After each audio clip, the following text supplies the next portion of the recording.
Okay, now we're going live. Groovy. All right. So, for anyone there, this is my first, what I'm calling Tuesday, Tuesdays at 2, and it is 2 o'clock, and it is Tuesday. And so what this is just kind of a short little chat on some current ideas. It's not a podcast because I swear I would never do a podcast because there's just so many of those out there. And there's some really good ones out there. I love being on a podcast, but so every good professional has a coach. I have a marketing coach, and he said, Blaine, you need to do some sort of a weekly touch base check-in sort of thing every 7 days. So this is it. And I don't really have a good name for it. I'm just calling it Tuesdays at 2, and we'll just kind of leave it at that. But the first thing I wanted to talk about was something that is definitely all the buzz, and that's Chat GPT and just AI in general. So if you because if you're here, then you have the link to my Zoom room. And if you want to come in there and kind of interact with me, that's fine. Otherwise, I'll be trying to watch for some comments on Facebook. But I just had a blog that just dropped a little while ago, and it's entitled "If I Only Had a Brain: The Future of AI." And what is artificial intelligence? What's it going to mean for all the rest of us who are not robots? Everybody's trying to put their finger on it, and I don't think anyone has it yet. I don't think anyone's really kind of uncovered what this is going to mean. But in my blog, if you go to momentumseminars.com and just press blog, you'll get it right there.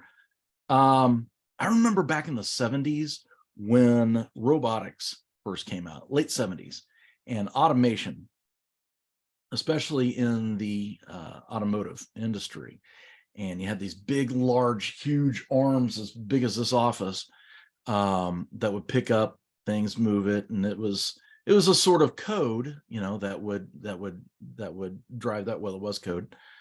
And everybody said, well, this is going to completely put all the workers out of business. And about 2 years ago, I had the opportunity to go and take a look at the Corvette Museum in Bowling Green, Kentucky. It was amazing. And there was a lot of automation, but there were also a lot of people working because someone has to run that. Then you go to the 80s when IBM came out with the desktop PC, the computers that we all think of now. And there were a lot of people in offices who said, that thing's going to replace me. Well, no. Every office has to run on computers. So it's there to aid the employee. So what is artificial intelligence going to do? Is it going to replace us? And there's a lot of people who are saying, well, this is going to replace journalism. I hope not. This is going to replace writers, me. It's not. It's going to be a tool just like anything else has ever been. And like a tool, it could be used for malicious means, or it could be used for good as an aid, which I think is what's going to happen. But everybody is having a cow over ChatGPT, which is run by OpenAI. And it's a particular artificial intelligence platform. It's not the first, but it's a particular one that is really very robust, for the lack of a better term. Before, several weeks before, a friend of mine told me about ChatGPT. I guess it came out in, I think, November of last year, and I didn't know about it until December. But a few weeks before, it was actually my marketing coach told me about this. He says, Blaine, you got to check this thing out. I had checked out some other artificial intelligence platforms, and I think one is called Whipped Cream AI or something. I don't know. There's a bunch of them out there, and it's like, it's not that great. It just wasn't that good. Could it write a book? No, it was really clunky. It would never go that far. Now, I don't know how many characters or words ChatGPT specifically will write. I'm sure there's a limit on it, but could it write a book? Yeah, it could. It could write a book. Would it be worth reading? No, because it would sound like something that was written by artificial intelligence. And that may very well change in the future. But you still have to have the human element in there. So again, take a look at the blog that dropped today on my website, momentumseminars.com, and just click on the blog button at the top.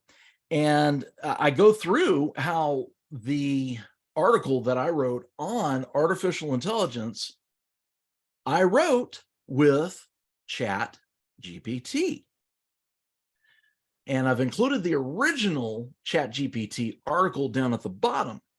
And so if you go to that and you look at that, and then you compare that to my final result, they look nothing alike. There's a few similarities there, some ideas, but I used to hire a lady to give me some writing prompts. And I would just, here's the subject I want to talk about. Here's kind of the avenue I want to go. And, bang. And, in a few days she would send that to me and I'm like, well, that's pretty good. I never thought of looking at it from that perspective. That's pretty good. I may go that way. And then, nah, she kind of missed the boat here. Nah, I don't want to talk about that. And so you still have to go through it and create what you want. In my latest article, I have several personal stories, or just a few personal stories. They're usually about 600 words long. This is going to be longer because of the original article.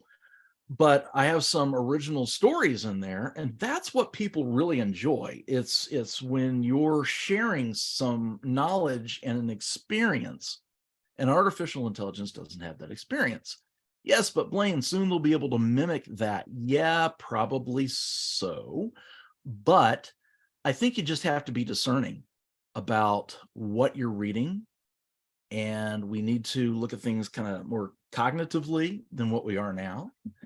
If you go back in time 20 years and take somebody from 20 years ago and they read one of these articles that we're reading now that we think is just fascinating, they're going to say, this doesn't look right. It doesn't, it doesn't flow.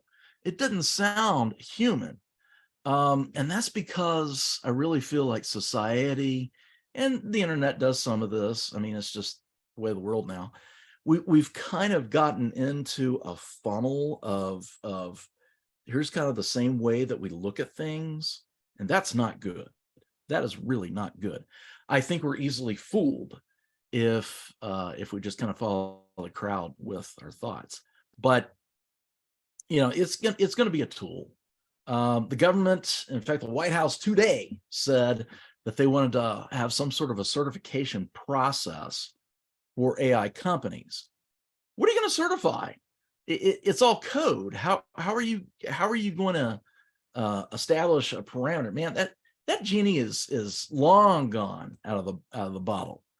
And China, Putin once said that whoever controls AI controls the world.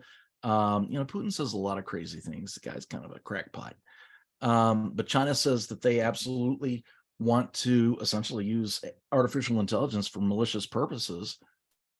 Well, they're going to do that with naval vessels and with rifles and with hacking in, with trying to collapse the West's banks and financial institutions. So yeah, this is just one more log on the fire for them. It's not that they're going to rule the world because AI. So I think it is a wonderful tool, and I would love for you to kind of message me back if you're on Facebook or in the comments. Put in there, how do you use it? Have you used it for marketing? Are you using it to maybe write some marketing copy?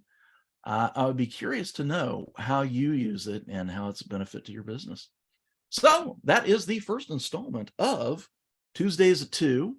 And I will be back here next Tuesday.